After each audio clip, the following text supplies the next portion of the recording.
আমরা এই যে বাঙালিদের মধ্যে যে আসলে দলকানো অবস্থা আছে, অর্থাৎ যে যে দল করে না কেন সে কিন্তু ওই দলের সাপোর্টই গিয়ে যাবে, এটি স্বাভাবিক। কিন্তু যখন দল কোনো অন্যায় করে তার সমালোচনা করার সাহস রাখে না, তখন কিন্তু আসলে এই বিষয়টা খুবই খারাপ। যে আসলে তাকে তো করতে হবে, সমালোচনা করতে হবে তার নিজের দলেরও।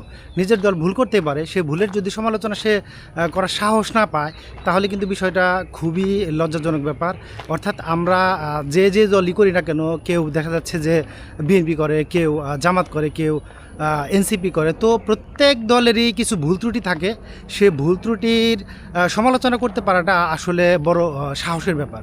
এটি প্রত্যেক রাজনৈতিক নেতা বা কর্মী যারা আছে তাদেরকে করা উচিত এবং সহ্য করা উচিত। সেগুলো ভুল করলে, কেউ সমালোচনা করলে সেটি সহ্য ক্ষমতাও আসলে আমাদের মধ্যে থাকা উচিত। এই বিষয়গুলো যে পর্যন্ত না আসবে, সে পর্যন্ত আসলে কখনোই রাজনৈতিক ঐক্য আসবে না মানুষের মধ্যে। এই যে দোষারোপের রাজনীতি, সেটি দূর হবে না।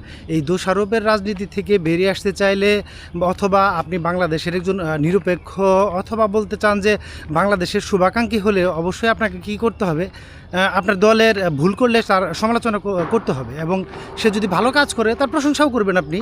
অর্থাৎ প্রশংসার সাথে পাশাপাশি আপনাকে সমালোচনার বিষয়টাও মাথায় রাখতে হবে। এটি যদি আপনি করতে না পারেন, তাহলে অবশ্যই আপনি দেশের জন্য কোনো কল্যাণকর কাজ করতে পারবেন না, অথবা দেশের অবদানে নিজেকে সম্পৃক্ত করতে পারবেন না। ধন্যবাদ।